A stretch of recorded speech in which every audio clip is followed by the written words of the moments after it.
火不火？看蜡访，橘子蜡访，我来了。橘子娱乐的朋友们，大家好，我是刘宇宁。觉得自己在卫少这个角色有哪些相同点和不同点？在卫少面对小乔的时候，有的时候会那种的，就很劲儿的那个劲儿。那再一个呢，就是他比较有抱负嘛，他可以去为自己所坚持的东西去付出。我有的时候也是这样的，工作比较辛苦的时候，我觉得，我为了达到那个目标，我会一直做的。这次你的行为，你觉得是卫少会战，但刘宇宁绝对不会战。就是送人500匹战马这件事儿，我肯定是做不出来。战马、兵器、工程车、投石机，这个也太直男了。这方面你得知道对方喜欢什么吧，送他首饰啊，买个包包啊，花呀，就是浪漫一些嘛。先送点花吧，送了一束那个白玫瑰，用纸做的。笑。那你有没有听说过大家说卫少的一个主题曲叫《彩云之南》？为什么？它谐音过来是什么？彩云之南，不知道哎。是彩云直男。彩云直男。哦，彩云直男哦，有什么话就不能直说吗？就小乔每次都抛媚眼给瞎子看吗？就有的时候看着我，想要跟我眉目传情一下，我说你看我吗？有病啊！你看我，你听不听了？你不让我讲吗？你不耍我呢？就是这种感觉，不解风情那一面确实是挺严重的。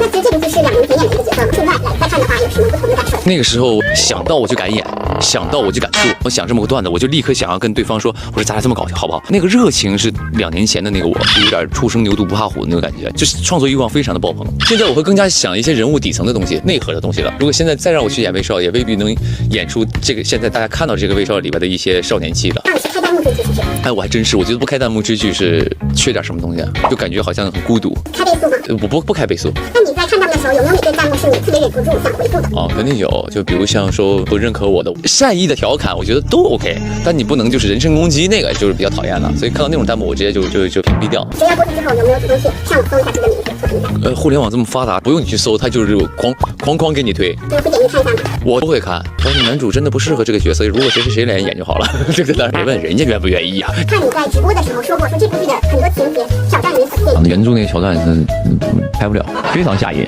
因为那个时候就是相对亲密一点的戏，我没有什么经验，说上网去搜人家在表达这方面这个情绪的时候是一个什么状态，这发现没啥用，你得找到适合自己的一个表达方式。看到目前为止最清水的一部剧。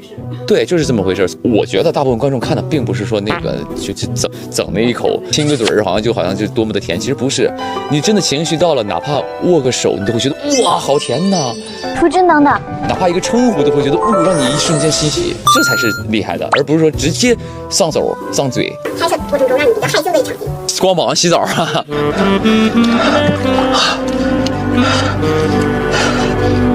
亲密戏还好，但起码穿着衣服啊。对，我今天光膀子满场溜达，然后那么多人。宋祖儿在剧中很多表情都很可爱嘛，你在跟他对词的时候，每场戏对他一些表情或者表演也被可爱到。觉得是跟他日常很像的一些表情。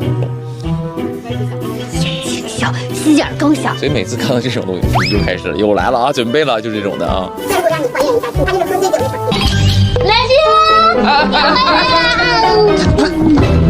我醉酒，你觉？你看是不是？我稍微给一点就吓人了。撒娇呢？好像卫少没有喝多过吧？如果有一场他喝多了，我觉得反而他会变成一个更加真诚的人。他是一个君侯嘛，他需要伪装。小乔面前他是一个那种就是总是直男的，但是他有很多心里话其实没说出来。我觉得如果他有机会真的在小乔面前喝多了，我觉得他一定会说。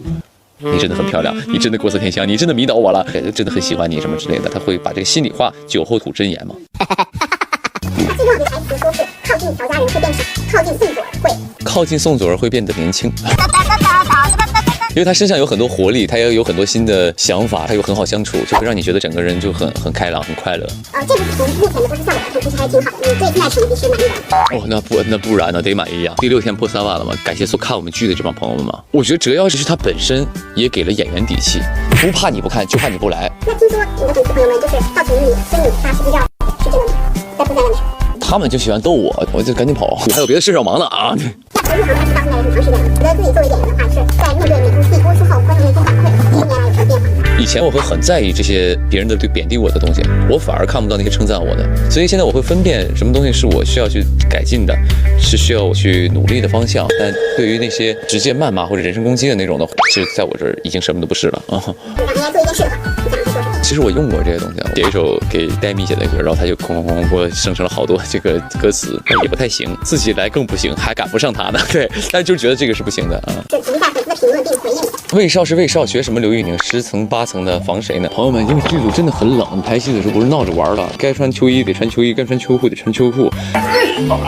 穿秋衣了，不仅得穿秋裤，还得穿那种带电的秋裤，要不老了得老寒腿。我真是把刘玉宁看顺眼了，越看越喜欢，我完了，什么意思？看顺眼了，怎么叫你完了？你咋了？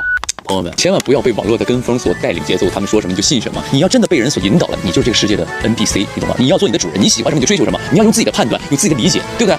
师傅别你了，你看看是不是越看越喜欢了？听懂大声，没完，成功了，终于觉醒了你啊！你从 NPC 觉醒成这个世界的主人公了啊！刘宇宁顶级阿尔法是吧？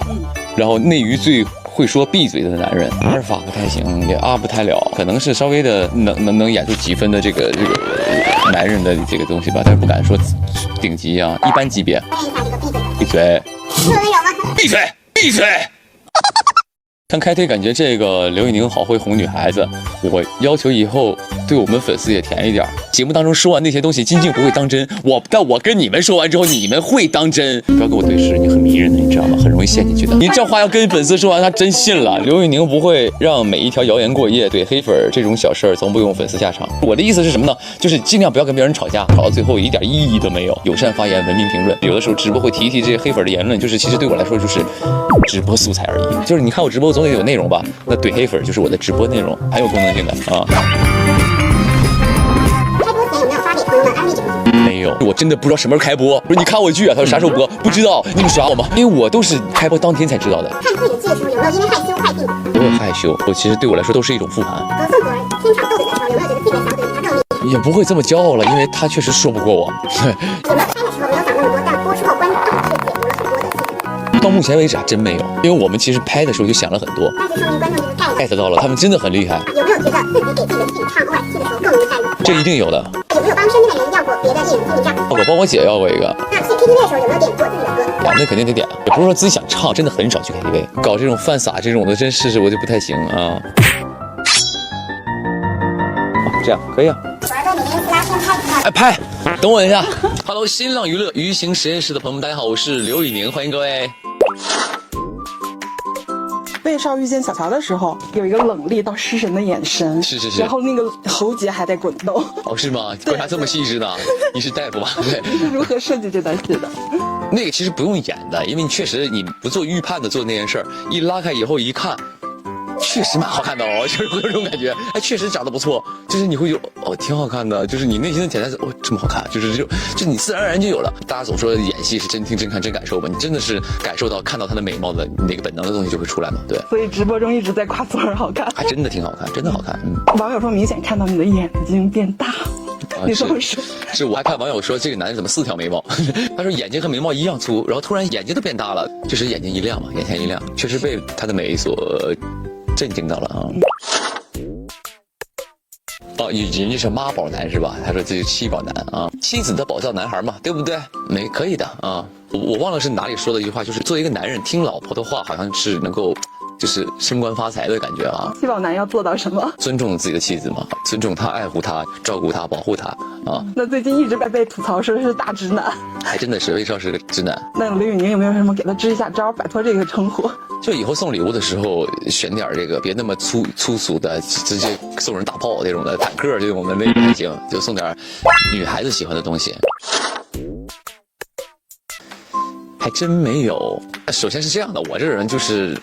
你看我平时可能大大咧咧的，有时候看我直播也可能张牙舞爪的，但其实我在这方面相对是有分寸的。大家都是拍了很多优秀作品的演员，我没必要跟大家显摆说，哎，我拍了个折腰可好看了啊，可厉害了。我觉得没必要做这件事儿。有朋友会主动问了，他们就说，哎，你那戏啥时候上？我说快了，什么之类的。哎，到时候那个宣传需要我跟我说。但是我这人呢，又是一个不喜欢麻烦别人的人，我就不太喜欢说，哎，我剧上了帮我宣传宣传，我不好意思，我是真不好意思。虽然他们都很好啊，不是说我怕他们不同意怎么样的，但是我就很怕麻烦别人。但是所有开推的朋友们，他是自己默认的来，就是都没有告诉我说那个什么。那有没有什么我们不知道的折腰和开推的梦幻灵动？金靖在看嘛，那算吧，算是嘛。对，金靖有的时候闲暇的时候会看看我们的剧啊，就是也帮我宣传宣传什么的。那他怎么跟你说的？他说宁哥可以啊，宁哥就是这种的啊，就发一些那种咔给我分享，然后我说这个很好看的，你如果没事可以看看，然后后面也很好看。还是得练吧，因为台词真的很重要。个人的理解，我觉得台词是非常重要的一件事儿，是因为我之前在很早去参加过一个综艺，叫做《我们的师傅》。当时我们其中有个师傅叫王刚老师，他可能是随口说的一句话，但是我一直记到今天。他说：“凡是台词好的演员，演技都不会差。”所以从那个回来之后，我就疯狂的练台词，因为这个台词其实并不是说普通话标准、声音好听，这就叫台词好。其实更多台词好，你真正玩到后面是台词节奏。和你随时可以变化的节奏，它可以丰富你所有的表演细节，不仅仅说普通话标准、声音好听，那是非常基本的东西。这次在台词处理上有没有比较特别的地方？真的有，因为他魏少前面他是个君侯嘛，你君侯你得让别人相信你真的是一个杀伐果断，且是一个真的很能打的人。整个的这个声音的力量感上，你要觉得他是一个很雄性的男人的存在，哪怕说就我上阵杀敌什么那种声音，你一定得能够震慑到大家。所以在跟属下说的时候，我也故意压低了声音，让这个声音的共鸣点更厚一些，就更加稳重、更靠谱。因为我手底下带着4个将呢，这4个人得信服我，我不能上来跟一个小女孩一样这样跟他们说话，他们也不信服我呀，对吧？在后面的一个跟小乔的对话当中，开始的时候凶，在后面设计跟他日常的时候，就把声音稍微的放松一些，像刘宇宁日常一些。那宁哥有没有记忆最深刻的台词，还原一下的？我堂堂威侯，岂会为美色所折腰？好，我们再升级一下，模仿一下小乔。祖儿他的台词是相对来说比较的这个柔柔似水的那种，他会加很多气声，他是那种的威侯宽厚，妾心向往之，他是这种的啊，就是很那种细水潺潺，能够滴入你心里的那种声音啊。你真是懒洋洋啊！懒洋洋是他比较急的时候他会这样啊，急的时候南京，就这样的一些。祖儿听到会打你的程度啊！刚才那个好像不像，他特别像那种强夫啊！哆啦 A 梦，我们去玩好不好？就是这种的，对。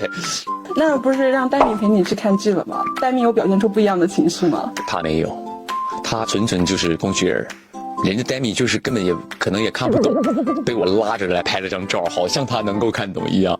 哎，也是可怜的戴米啊。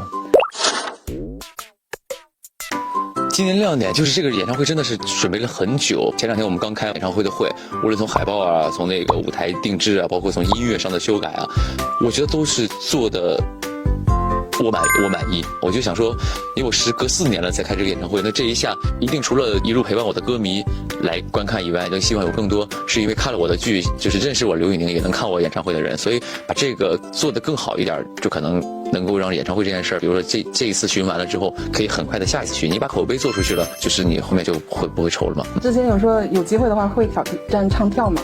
有准备起来舞蹈吗？对，前2天他们又在说要不要跳一个，我说要不不跳吧。我看很多歌手演唱会也都没跳，我也不擅长这个，跳完反正是减分的。然后他们的意思就是你好歹也得跳一点，所以我最近也在纠结这件事儿呢，希望能有一段所谓的跳吧，咱就算哪怕跳不了，再给你拧一段啊，就上次那个扭这个也是可以的，是吧？让你嗨起来就行。可不敢这么说，我会去看一些网络上看过原书的人对这个角色的评价。如果你饰演的角色他有个原著小说在那儿，然后呢，你就要去看所有读者对这个角色的评价。打个比方，10个人喜欢这个人，10个人说了他10个优点或者10个描述，10个喜欢他的原因，那你把那些关键元素拿出来之后，你要把这些保留，那其他的东西是根据剧本的东西去丰富它的，但是你一定要保留这个所谓的这些书粉心里这个角色的魅力。我基本都会针对每一场戏去做一些东西嘛。我觉得当时那个景选得非常好，如果在房间里哭，我觉得那个场景就小了。因为拍了一天大殿的戏嘛，最后他选的那个景是大殿嘛，我想说好棒啊！我不要坐在龙椅上，我说我要坐台阶上。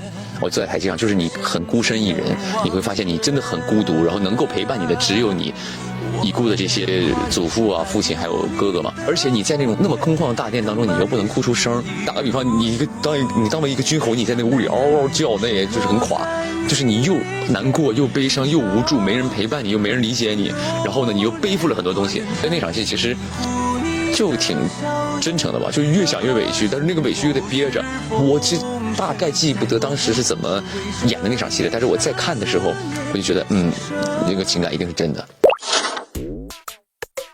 其实开始也没有说一定要杀他季琦，杀他季琦是因为我觉得他是一个背叛嘛，他就是投靠了那个梁家国刘演了嘛。其实那个时候也是有一些怎么说呢，也不能生气吧，气急败坏是有的，原因是什么呢？你想想，他跟你定亲了，他算你半个媳妇了，算未婚妻了吧？你未婚妻跟别人跑了，然后去投奔别的男人了，就是那种有点羞愧、有点愤怒那个感觉。所以当时说抓住乔女士让她祭旗，但你真正你到了那个时候，你会发现这么柔弱的一个女孩，然后她并没有背叛你，她做的东西都是为了百姓，而且她帮了你，她去在城中放火，然后戳穿了刘演的这个计谋，你反而你觉得你误会她了。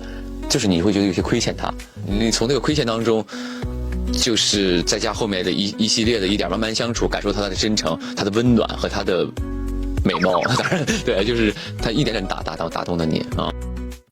会火，哎，来了，又见面了。上一次那个丹东大草莓我们收到了，想吃单饭没？没问题，没问题，到时候下了给你们安排。兑现承诺了。谢谢，辛苦你们。划拳，我以为人家玩过你不想玩了呢。我没说，对，我就很正常，就是一些那个给人评论留言，谢谢人家，真是够浪漫啊，真的是520。上会火就会火，会火的小伙伴们，大家好，我是刘宇宁，欢迎各位。欢迎。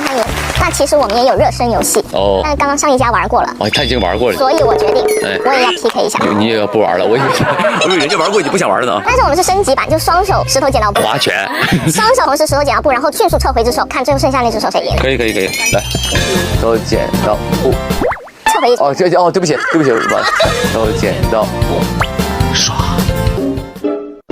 啊，我为什么是2个都是包袱？行，你赢了，你赢，可以。但是其实也没有什么惩罚奖励了。为什么一定要玩这个呢？是因为今天是520。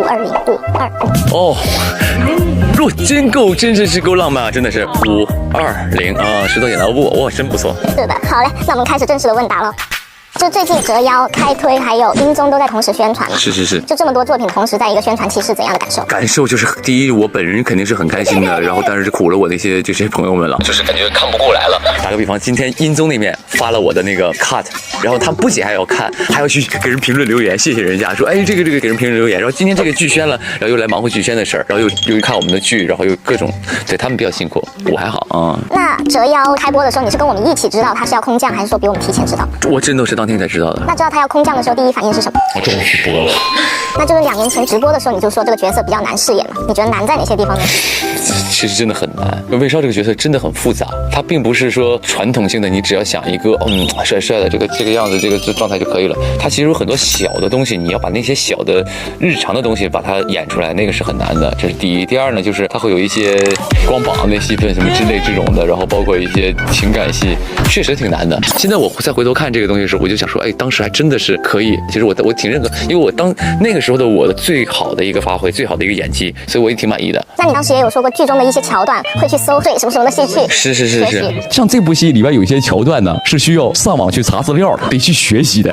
因为快结束时候，那个小乔的校期也到了嘛，对，就是可能就有一些就很正常，就是一些那个，对，就是正常的一些亲密戏啊，就又不能太过，然后但是你又得把那个劲儿整出来，这是很难的啊。折腰之前就跟左儿合作过了嘛？是。当时知道要跟他一起演这个剧本的时候，第一反应是什么？我觉得他很适合呀，而且之前也看过他演戏嘛，我觉得他演技很好，而且小乔一定是得能够吃透这个角色的一个演员才能来演啊，并不是说只找一个很漂亮的一个人，所以我觉得他俩是很对的一个选择，非常对。其实之前也相处的比较熟络嘛，那你们在演刚刚说的亲密戏的时候会不会尴尬？其实不会，因为演员他最重要的还是能够跳进跳出嘛，你需要投入嘛。你在演这场戏的时候，你知道你要干什么嘛，所以你的付出的那个情感一定是得当下是真诚的嘛。对。看到他在别的采访里面有模仿你嘛，你今天能不能也还原一个小乔的一个经典桥段？我记得这一句，他当时自己加了一个词儿叫 "we"， 你可能没有听到，因为这段没播呢。他就是那个 "we"， 南军我回来啦，就是那种的，他有点像那种懒羊羊那个嘛。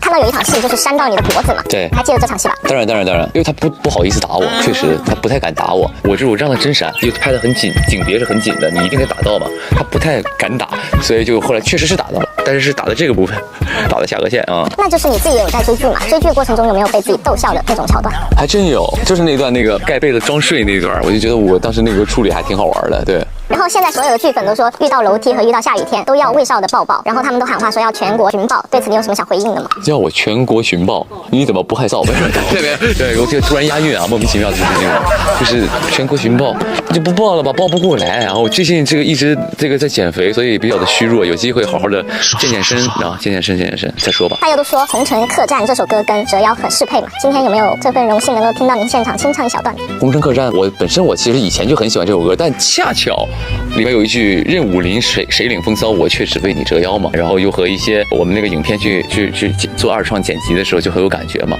唱两句吧，任武林谁领风骚，我却只为你折腰，过荒村野桥，全是外古道，酒旗招风中笑笑，剑出鞘恩怨了。我觉得唱不太动了啊，谢谢各位的献丑啦，哎，献丑。就是我们会火编辑室有2位小伙伴也在实时追剧，然后今天想让你来检查一下作业。又走这么快，那哪能追得上嘛？哦，这个我看到了，我真的看到了他们。还有人提醒，是啊，又麻烦了。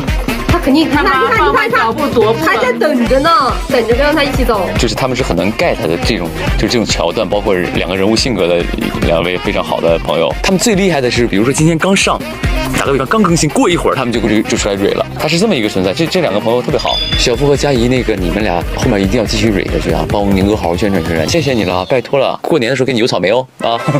然后我们最后用一个特别的方式给节目打板吧。刘宇宁，下次见，3、2、1。Hello， 虎场大考班的朋友们，大家好，我是刘宇宁。现在我们要举行一个颁奖仪式，这个奖你看是要颁给小乔还是颁给祖儿？第一个是撒娇大王。撒娇大王啊？对。我记得颁给祖儿，她就是年纪比较小嘛，然后在我们剧组里，她就是那种小妹妹那种的，所以她只要说跟那个导演说我要吃什么东西，那导演我们都会给她准备什么的。对，就是她撒娇特别有用。倒也不是那种撒娇了，她就正常说话，因为她说话就有点像那个说的闪的懒羊羊嘛，对，比较可爱，所以大家都喜欢接受她的撒娇。那如果她跟你说，宇宁哥，你能不能这个什么怎么样？你会同意吗？吃点喝点没毛病，就不犯毛病，吃点喝点都能满足她。那如果她喜欢一个什么东西，比如说她喜欢你那个小电风扇，买给啊，那我没那么抠。刘哥还行，刘哥在剧组跟合作的口碑还行。然后第2个奖是演技了得，那肯定是祖儿嘛，对吧？但是小乔在剧里也演你了呀。哦，是啊，你说这个演技啊，那是一语双关是吧？对。OK， 你从业务能力上，那当然祖儿很棒嘛。那当然在角色里的话，那这个小乔演技非常之了得。明明已经都指着鼻子在询问你的，眼睛盯着你了，还可以眼睁睁的撒谎。第3个是顶级魅魔，你知道魅魔是什么意思吗？魅力的魔鬼是吧？就说只要他稍微就是看一眼对方就会爱上他那种。肯定是小乔吧？魏少也是哈，第一眼睁眼看到他那个眼睛就亮了。是的。那还有4个奖是颁给你还是魏少的哈？第一个是最硬心软，魏少吧？绝世醋王，那肯定魏少。自我攻略，魏少，全是魏少是吧？最后是暗爽哥。你说这4个，其实我身上都有这个元素啊。可能暗爽颁给刘宇宁吧，偶尔会暗爽一下。最近一次暗爽就是看到大家很喜欢看我的剧，我就觉得可以。看网上那些评论哈，都说到你心坎里了是吗？也倒也不是了，只是说随着这个剧的播出，大家这个剧情的一些关注，然后看到了一些认可之后，我就心里好像还是有人能看到我的所谓的这个优点的。你开拍之前哈，想知道你对饰演魏少这个角色有多少的信心呢？我觉得它是一个比较神奇的一个剧本，就是我该看这个角色的时候，我甚至会有画面感，就是这场戏我怎么演，旁边的人是坐在哪儿，环境是什么样，脑子里全部都是画面，这是很难得的一个状态。就仅仅在看剧本的初级阶段，我已经想好了几种表演方式了，所以我觉得相对来说，我刚进组的时候，我觉得我能驾驭它60%及格一定是可以了。那邓科导演把你脑内的那些拍出来了吗？其实他是开发了我更多剩下的40%嘛。那你现在播出至今哈，你给自己的表现打多少分呢？我觉得能打到80分吧。那如果折腰哈有一个现代版的番外，你觉得魏少和小乔会是什么人设，什么样的故事？哇，这个原版搬到现代来，搞不好也能成。为什么？就是一看就是现代霸总，对不对？背负家族公司，然后他是另一个家族公司马上要倒闭了，这个时候2家联姻才能把这个整个城市的股票占了60%，才能挽救股市什么这种的。怎么这么清晰啊？同款的，比如像什么就这种先婚后爱。感觉你是跟祖儿都是那种话多的类型嘛？那如果祖儿在片场突然找到你说，我跟你说，你觉得他要跟你说什么？我跟你说，我找到一个好吃的。那如果他就是走过来说，我跟你说，你今天这个劲装真是帅。他不会这么说，他会这样。帅啊，刘哥行啊，刘哥这可以呀、刘哥帅呀、他是这样的。那你怎么回应呢？我说那肯定，那不然呢，对不对？你的男主能不帅吗？就当然我们也是开玩笑嘛，开玩笑。好有意思。看你直播说，如果你换成小乔的话，你就能拥有一个189的男友。想知道拥有189的男友有什么好处呀？没有什么好处，因为我就189嘛，就是我作为一个观众来说，我是喜欢看这种有身高差的男女性的。那你觉得你现实生活中有什么能做到的，就是让别人觉得很靠谱、很有担当，就会爱上你那种举动？我哪知道，没研究过这个，我回头研究一下。那感觉你那个加上发冠，就已经要顶到那个古装剧的那个门了嘛？是。你知道如果长得太高拍剧的话，会有什么烦恼吗？以前是觉得个高找不到这个合适的角色，但现在其实这个行业还好，宽容了一些。像190的很多男演员都190、88、89，人家不照样嘎嘎演戏吗？我就觉得无所谓了。当然，我想说，就是男孩个高是有优势的，就是因为和女生很容易有一些 CP 感，或者有一些相对爷们儿的那个感受。但是有一个缺点。就是基本上摄像机总会拍你下巴壳子。打个比方，现在这个机位已经很高了，等我站起来之后，它肯定是从下往上拍的。因为我前两天我去给一部戏补配音，80%的镜头是仰拍。我说这怎么了？就是整个这样跟人说话，他能好看吗？打个比方，那个镜头在这儿拍，在这个角度45度，一低头，然后眼睛一弄，然后一个小这种微。谁能不帅气，对不对？从这儿拍谁都丑，所以尽量以后有的戏能不站着的戏，千万别站着，坐着跟人聊啊，这样就不至于说拍我下巴壳了，拍我的这个双下巴了啊！真的是这最近我才 get 到的，下次一定得注意一点。或者摄影老师在旁边的时候说，我会跟摄影老师说，哥，你那个机位稍微上一点，谢谢。对，都说你那个身高啊、外形啊，那各种气质高度适配那种江津啊、枭雄啊。哎，幸亏这个个高撑着的啊。那之类的角色，你有总结过吗？当然我不敢夸自己了，但是我想说的是，肯定身高有优势嘛。包括你看，像开场那个谁，高伟光不是帮我们特别出演了吗？你看他也是很带那个架，像他那个一穿上那个甲，就很威风，就很像一个将军，就很带劲。所以我觉得身高当然是有一定的一个优势了。第二是什么呢？阅历吧，社会阅历吧。真正在社会里打拼的人，你见过的世界会相对浑浊一些。当你眼睛看别人的时候，你就知道一个复杂的人和一个背负了一些痛苦的人，他应该是什么样的一个坚定的一个眼神，而不是只是瞪眼睛，这不是的。所以这样就能演好上位者哈。是的。那金靖前段时间就安利了我们折腰嘛，也非常的出现那个视频。你看到那个视频，第一反应是什么呢？妹妹真好嘛。第二是就是比较的这个比较害羞，你知道吗？就是你的朋友看你在那儿光膀子，你知道那种感觉吗？就是其实有点害羞的啊。那你记得他那段即兴的里面的词儿吗？雨宁什么真的很行。雨宁真的很行。洗澡要加冰，爱您要用心。老大，什么身材不差，对，然后魏少什么。千万别逃，什么是我忘了，他就是纯捧我场，因为他们都很好。像开推这些小伙伴们，我是一个很不喜欢麻烦别人的一个人，就是我无论发新歌也好，上新剧也好，我从来没有 Q 过任何一个人。我说帮我，因为我很怕给别人添麻烦，你知道吗？但是他们主动的去给我包场，就是当我看到时候我都懵了，我再回头还给他们每个人发消息，我说谢谢，就是很感谢。那如果是唱歌辅导大师班，然后呢？然后你的招生条件是什么？必须得是什么才能？必须得交学费吧？当然，那不然呢？有什么条件？那如果左儿说，我来跟你学一下唱歌，可以啊，可以学啊，但我会教他呀，只要你喜欢就可以学，没有什么要求。没有基础的，就是音痴也可以，无所谓，音痴就说唱嘛，对吧？张凌赫也可以哈。张凌赫一直很厉害，在我心里。用不同的情绪读以下的台词哈。好呀，你是不是真的以为你国色天香能够迷惑得了我呀？我告诉你，乔家人的当上一次就够了。然后后期爱上他了之后。是的，你是，没错，你就是。你对他也是有语气吗？就是你想象你面对的是小乔，夸他说，你就是国色天香，你就是也只能我来娶你这种。是的，对啊，后面就觉得是的，的确漂亮，确实好看。对，你是国色天香，你的确能迷惑得了我，迷的等等的啊，就是这种的。然后后面还有一张，这个是什么节奏？就是你嘴硬，对不对？对，你最擅长的。其实我啊，真的，我根本没有被他迷倒，我只是在跟他博弈，我装作被他迷得神魂颠倒。其实这一切都是我计划的一部分，一切都是在按计划进行。你们都别说了，我告诉你，我自有打算。我当然知道他在钓我，但我上钩也是我的计划。别打扰我了，本后有自己的节奏，别烦我了。